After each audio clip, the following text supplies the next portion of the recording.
선교 멘토링.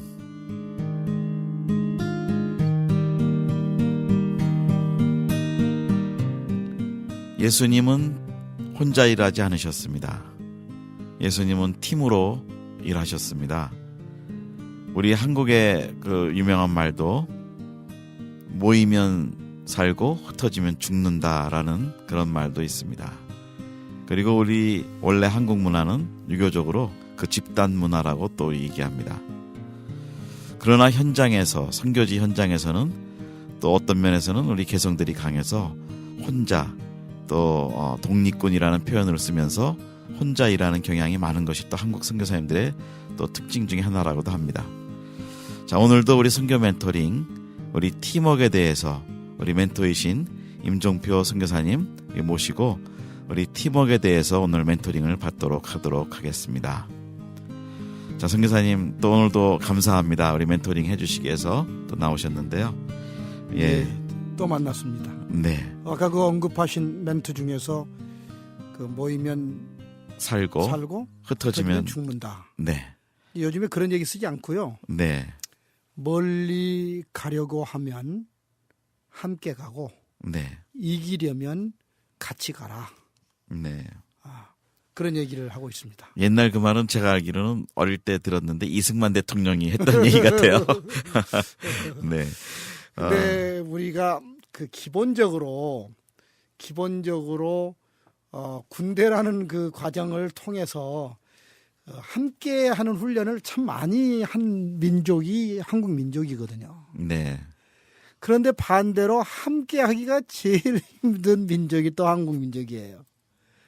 그래서 아까 그 김 목사께서 잠깐 멘트하신 것 중에 하나가 그 한국 문화의 집단성 얘기를 하셨는데, 네. 집단성이 맞죠? 네. 집단적이에요, 우리가. 근데 집단적이면서 굉장히 개인주의적이에요. 네. 근데 이 문화를 이해하지 않고는 우리 한국 사람들이 함께 일하는 것이 얼마나 힘들고 어려운가를 이해하기가 힘들어요. 무슨 말이냐면, 네.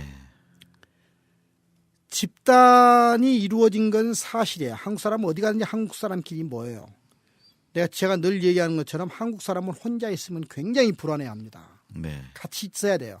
근데 같이 있는데 같이 있는 게 아니고 또 혼자 있는 겁니다. 그 안에. 네. 그 집단 속에 소집단이 수없이 많이 만들어져 있는 집단이 한국 집단입니다. 그게 한국 문화입니다. 네.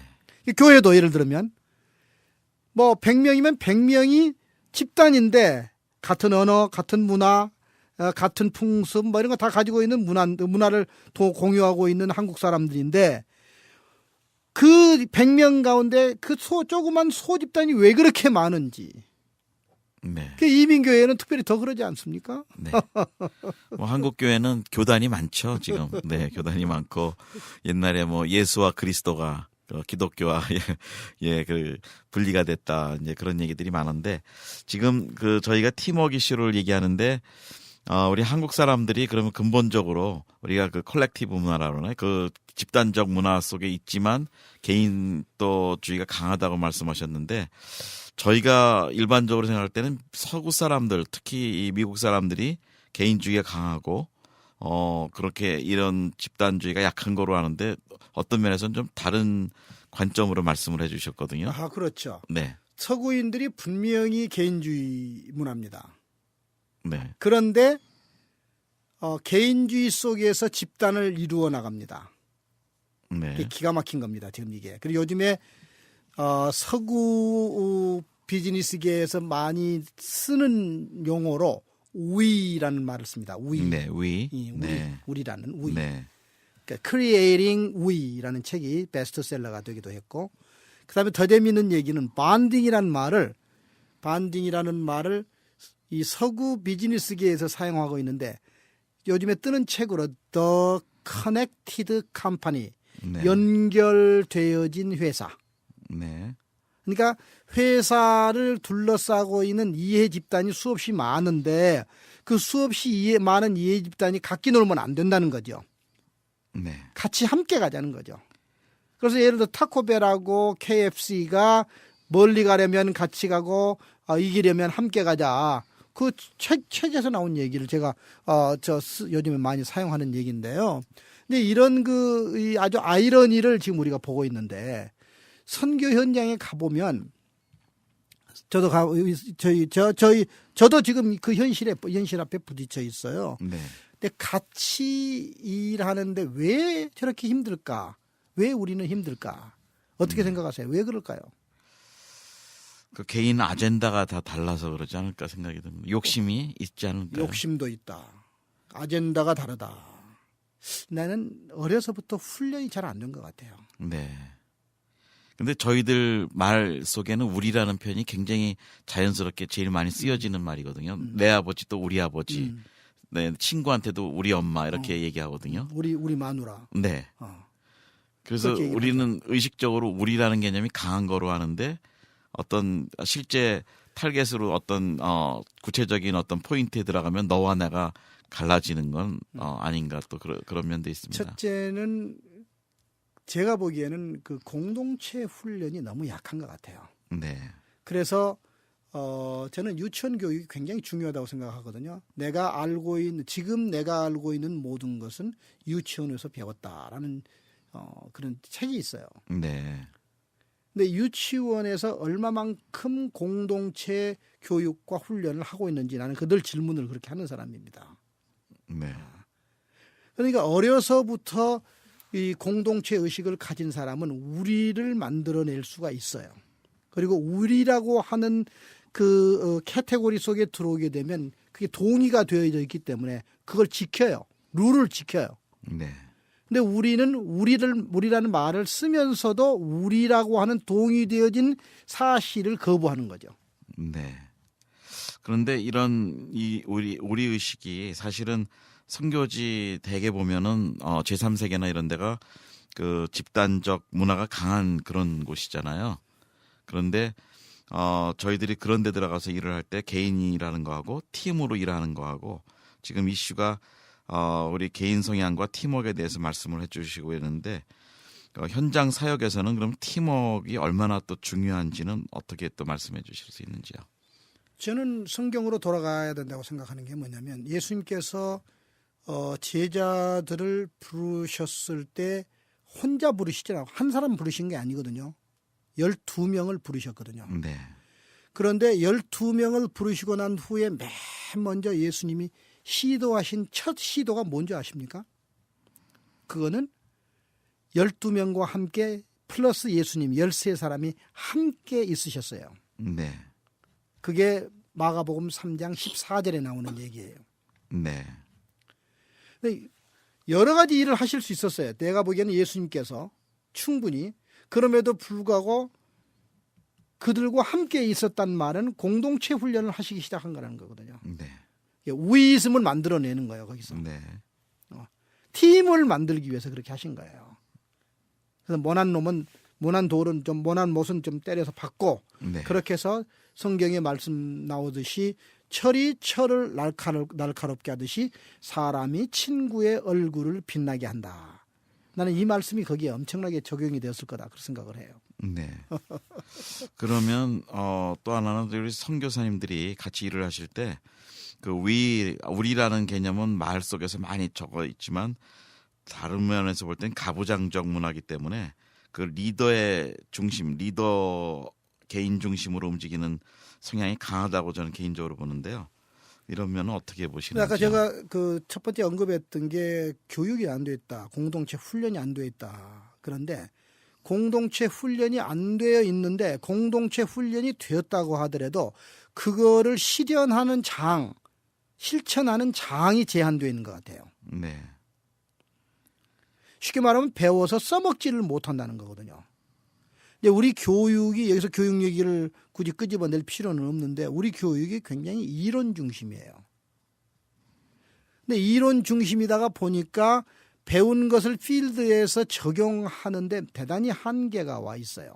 네. 근데 사람들은 내가 공부를 해봐서 알지만은요, 모든 사람이 다 이 왼쪽 뇌가 개발이 돼가지고 다 개념화를 잘 시키는 게 아니거든요.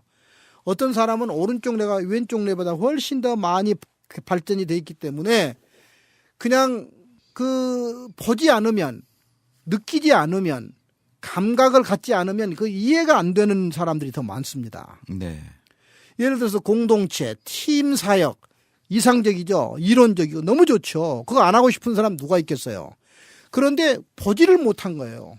어떻게 할 줄을 몰라요, 그거. 그런 데가, 그런 모델이 없으니까. 그렇다고 서구 선교단체에 들어가서 팀으로 움직이는 걸 배우자니 그것도 한계가 있는 거예요. 첫째는 서구 문화에 또 젖어야 되고, 그들의 언어를 또 해야 되고, 그런 또 필드가 있어야 되는데 필드를 또 아무나 열어주나? 그렇게 안 된다는 거거든요. 네. 그래서 우리는 디스어드밴티지가 참 많아요. 이런 그 두 번째, 이론을 실제화시키는 현실적인 어려움이 우리에게 있다. 네. 그런 모델이 없다는 거예요. 보고 배울 모델이 지금 우리에게 결여된 게 아닌가. 그 다음에 세 번째로는 이 부추기는 그 세력이 있어요. 그게 뭐냐면 나는 개교회라고 생각해요. 네. 이제 이거를 현장만 나무랄 수 없는 게 뭐냐면 한국도 다 개교회주의잖아요. 네. 그 개교회주의가 내 교회가 잘 되면 되는 거거든요. 근데 내 교회란 말은 뭐냐면 우리 속에 개인의 소유가 들어가 있어요. 네. possessiveness, 소유욕이 있어요. 그러니까 선교사가 후원받는 교회의 지시와 감독을 미션 에이전시나 교단 선교부로부터 받는 게 아니고 교회로부터 받는다는 얘기거든요. 네. 그러니까 왜냐하면 목줄이 거기에 달려 있으니까. 네. 근데 거기서 우리 교회를 만들어라. 아까 내가 말하는 거 말씀드렸던 언젠가 말씀을 드렸던 걸로 기억을 하는데 그 우리 교회 이름을 써주면 한 달에 150만 원 주겠다. 네. 브라질의 예를 말씀하셨죠. 네, 네. 이제 그런 얘기들이 참 어처구니 없는 것 같지만 그게 우리의 현실이라고 하는 거예요. 그게 나는 소유하고도 관계가 있다고 생각해요. 개인의 소유. 네.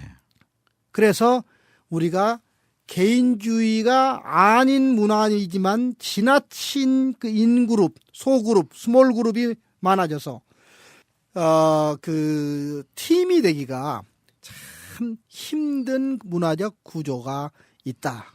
저는 그렇게 생각을 해요. 네. 그럼에도 불구하고 네. 팀으로 일을 해야 된다. 네. 팀이 안 되면 우리 선교에 소망이 없다. 네. 그게 당장에 지금 뜨거운 감자로 요즘에 등장하고 있는 게 이양이거든요. 이양. 네. 네. 이양을 어떻게 하겠다는 얘기입니까? 무엇을 이양하겠다는 겁니까? 누구에게 이양을 하겠다는 겁니까? 더간절 이 이양을 이렇게 나이브하게 우리가 지금 취급을 해도 되는 건가요? 거기에 들어가는 시간과 재정과 에너지와 꿈과 눈물과 기도가 수없이 많은 게 지금 현장인데 그거를 이양이라고 하는 단순 논리로 포장을 할 수는 없다는 거죠.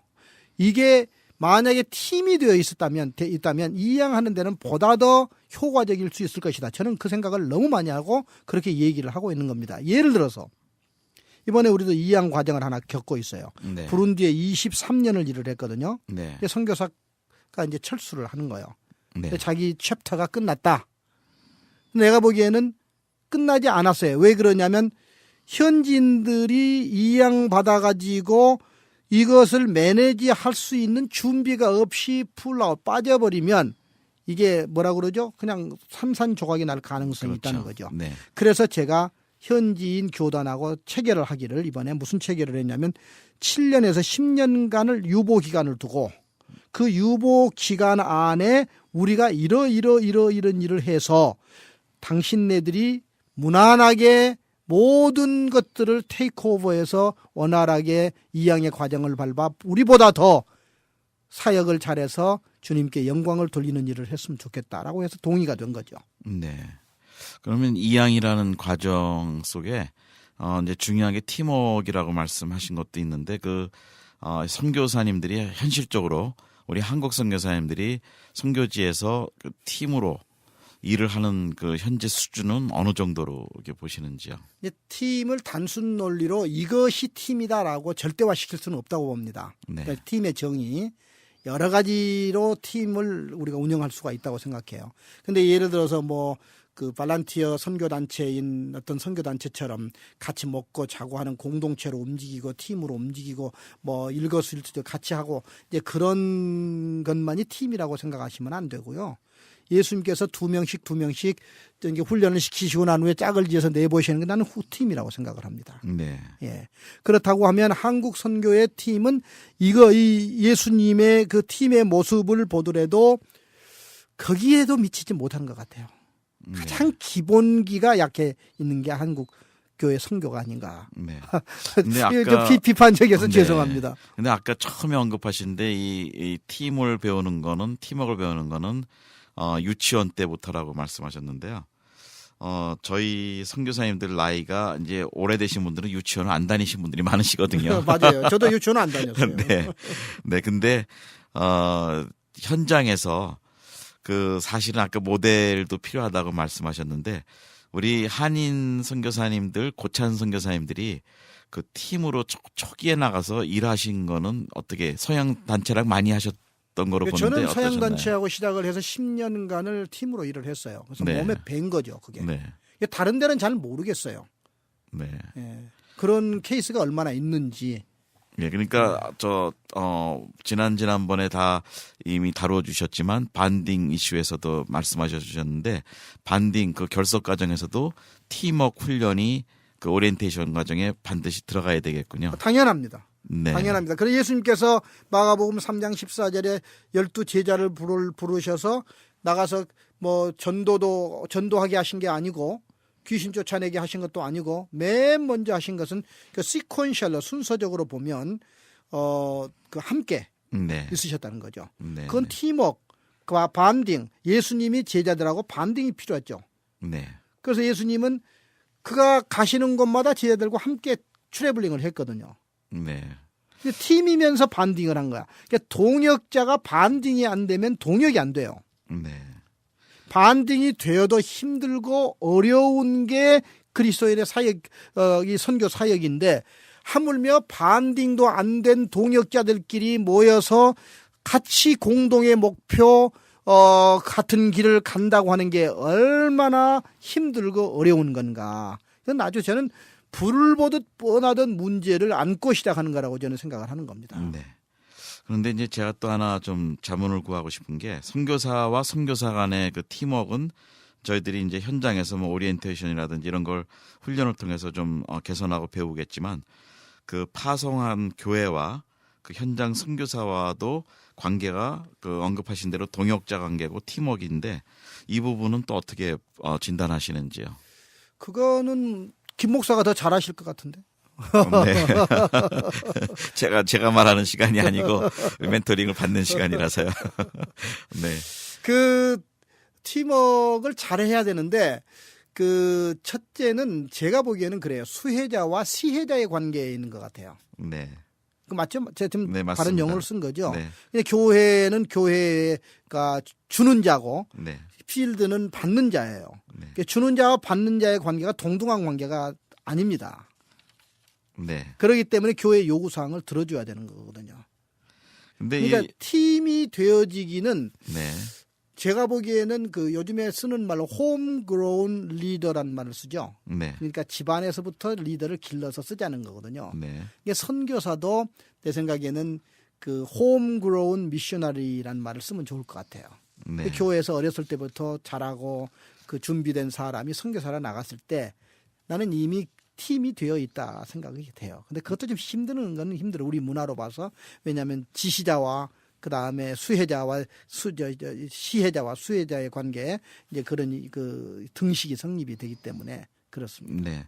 그럼 팀워크라는 게 이제 주고받고 하는 것도 하나의 팀워크가 될 수 있는데 사역 관계에서 교회가 현장 선교와 동역과 팀워크를 이루려면 교회에서도 선교를 그만큼 이해를 해야 된다는 당연하죠. 네. 당연하죠. 근데 그 중에 가장 그 결정권자가 이제 당회장님이신데 그 당회장님이 선교를 이해를 못하면 팀워크는 근본적으로 가기가 어려운 안 얘기죠. 되죠. 예, 안 되죠. 네. 네.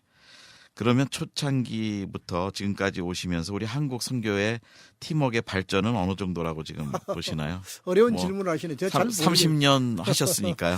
네. 저는 오히려 퇴보하고 있다고 생각하는데요. 네. 왜 그러냐면 너무 멀리 가버렸어요. 멀리 갔다는 말은 각계전투 독립군들이 너무 멀리 가가지고 자기 세계를 완전히 구축을 해놨기 때문에 그거 가지고 그 같이 일하려고 하는 그런 움직임을 요구하는 것은 넌센스가 아니겠는가 저는 그렇게 생각합니다. 네.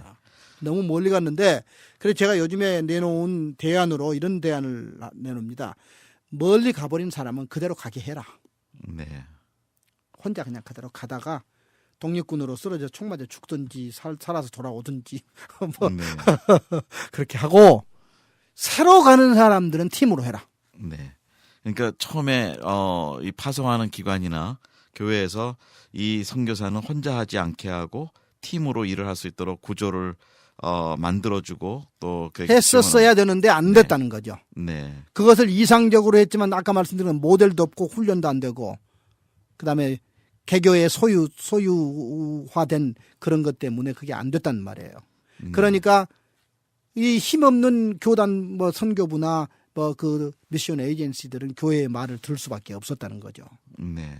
그러니까 이 팀이 되려면 나는 교회가 교회와 미션과 이 선교 학자들하고 그다음에 그 선교 행정 담당자들이 사자간이 긴밀한 유대 관계를 갖지 않으면 안 된다고 생각을 합니다. 네. 지금 또 교단 관계를 말씀해 주셨는데요. 교단에서 처음부터 이 선교 현장의 구조를 팀으로 일할 수 있는 구조를 요즘 많이 이제 뭐 지부라든지 지회를 이제 만들어주고 있긴 한데 교단 차원에서도 행정 차원에서도 이게 지금 어느 정도 강조가 되고 있나요? 그게 지금 문제예요. 네. 멀리 가던 사람들 그러니까 각계 전투를 하던 사람들을 끌어모아서 현지 선교회라는 걸 만들었거든요. 근데 네. 그 펑션이 안 됩니다. 50%가 펑션이 되면 잘 되는 겁니다. 지금. 네. 왜 안 되냐면 간섭하죠. 지시하죠. 통제하죠. 이거를 필드에서 들을 사람들이 없어요. 훈련이 안 된 사람들이 가서 생명 바쳐서 일해서 만들어 놓은 일구어 놓은 건데 뭐 재산 이렇게 해라. 뭐 휴가를 가려면 언들마를 가라. 옛날에 그거 있었나 휴가 안 가고도 막 1년씩 버티고 그렇게 했는데 이 건건이 그런 얘기를 하니 이걸 좋아할 선교사가 내가 보니 누가 있겠느냐는 얘기죠. 네. 서로 하더라도 두려움 속에서 체크업 당하지 않기 위해서 할 수는 있겠지만 그것을 그 자발적인 마음에서 기쁜 마음으로 자원하는 마음으로 하는 사람들이 몇 번이나 될까? 근데 솔직히 질문이 되는 겁니다. 그렇기 때문에 책임지는 사람은 없어요. 옛날에 그렇게 만든 사람들이 책임을 져서 문제를 해결하려고 생각하지 않고 그냥 그렇게 갔던 사람을 끌어다가 놓고 현지에 우리 선교회 만들어라. 그래서 뭐 2년 회의에서 투표해가지고 결정해라. 뭐 이래가지고 자발적으로 움직여봐라 그러는데 그거를 배운 경험이 없으니까 지금 이게 중구난방식이 될 수도 있다는 거죠. 그게 문제가 되는 거예요, 지금. 네.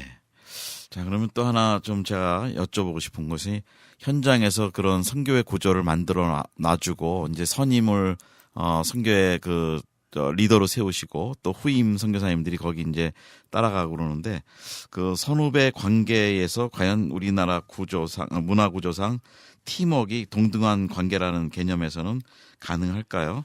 문화적 개념에서는 그게 불가능해요.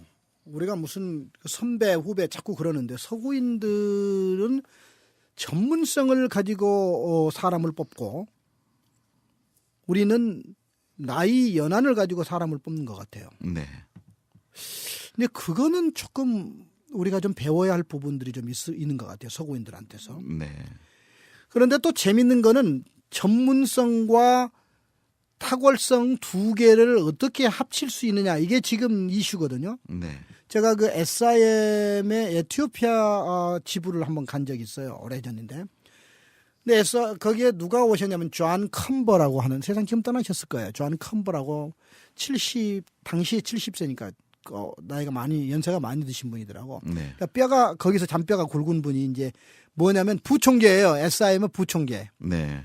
그런데 당시에 총재는 이 사람보다 나이가 어린 사람이에요. 네.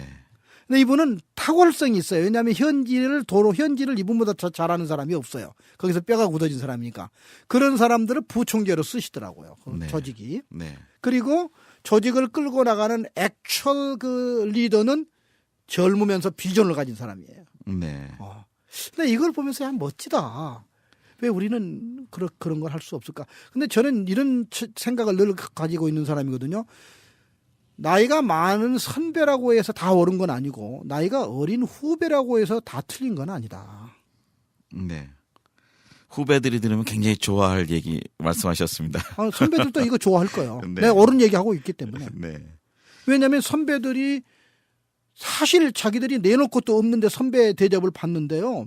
요즘에 제가 우리 선교사들 만나서 얘기를 들어보면 이 선배들이 후배들을 좀 괘씸하게 생각해요. 지 마음대로라고 그러고. 네. 그다음에 후배들은 선교사 선배들하고 만나서 2년, 3년, 4년을 해도 뭘 배운 게 없다고 또 그렇게 얘기를 해요. 얘 아주 갑갑해 죽겠어요, 저도. 네.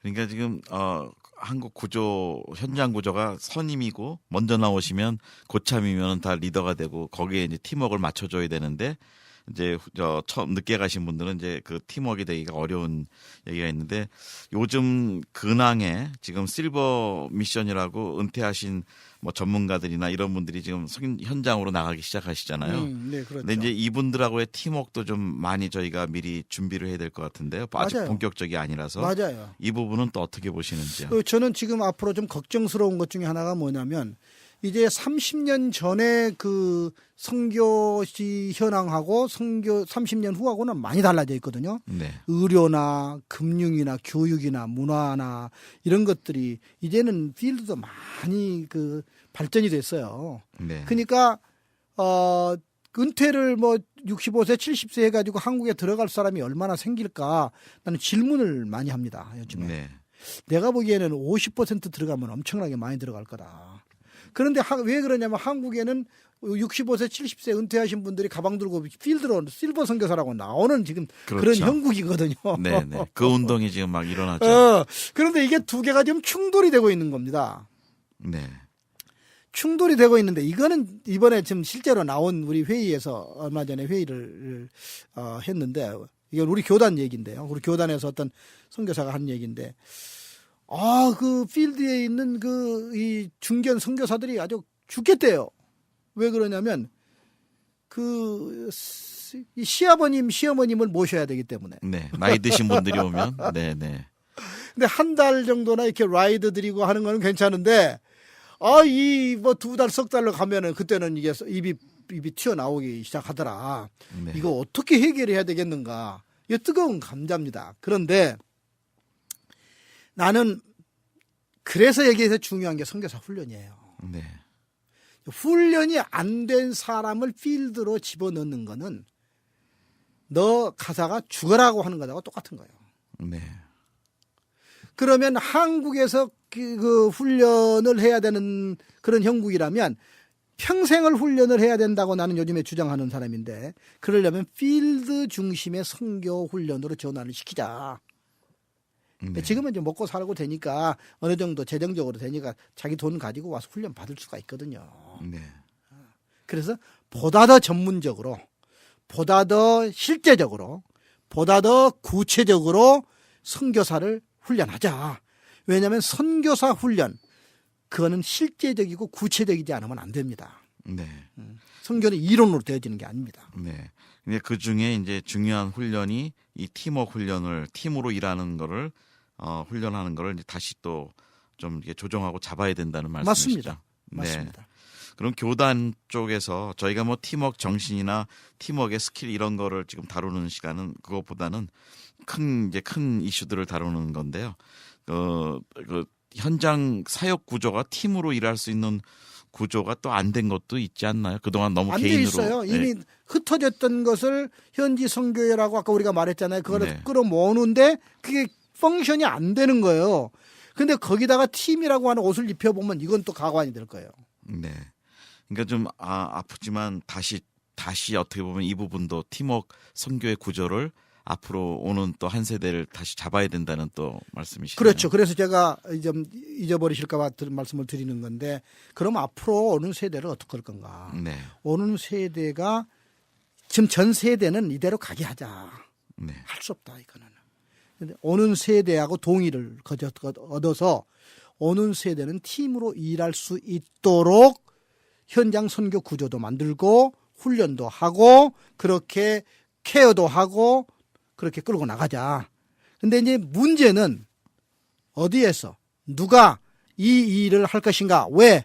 우리가 이런 일을 해본 경험이 없기 때문에 네. 이게 우리가 가져야 할 이슈라는 것이죠. 네. 그리고 이제 또 하나만 이제 거의 뭐 마지막 시간 때문에 마지막 질문 좀 드리고 싶은 것이요.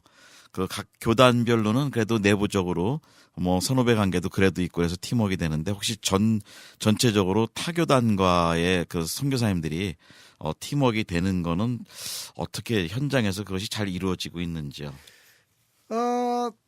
그래도 예전보다는 좀 나았죠. 왜냐하면 이제 그 자꾸 그 교단끼리 모이는 것도 모이지만은 그 타교단끼리 타 선교 단체들하고도 같이 이렇게 인터액션을 예전에 우리 때보다는 훨씬 더 많이 하고 있는 것 같아요. 그래서 요즘에 제가 아주 좀 기분 나쁜 얘기 중에 하나가 그 홍수란 말을 쓰잖아요. 모임의 홍수 그런 것들이 엄청나게 많이 지금 일어나고 있거든요. 네. 그러다 보니까 서로가 요즘에 쓰는 용어로 네트워킹 같은 것을 하려는 시도를 하는 것은 아주 좋은 그 징조 중에 하나다. 네. 근데 이제 그 네트워킹의 정신이 뭐냐면 자기의 그 아이덴티티, 정체성을 가지면서도 상대방을 인정하고 상대방과 함께 같이 걸어가는 것을 나는 네트워킹이라고 생각해요.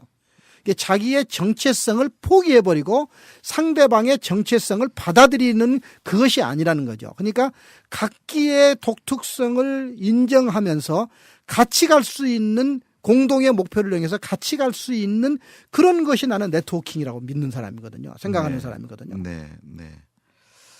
자, 오늘도 참 우리 한국 선교의 그 문제 중에 하나 개인주의 아니면 팀워크 이거를 좀 많이 다루어 주셨는데요. 우리 이제 앞으로 지금 현장에 계신 선교사님들도 많이 지금 이 문제를 절실하게 느끼실 수도 있고 아니면 아직도 이 부분이 뭐 별 중요하지 않은 거로 느끼실 수 있는데요.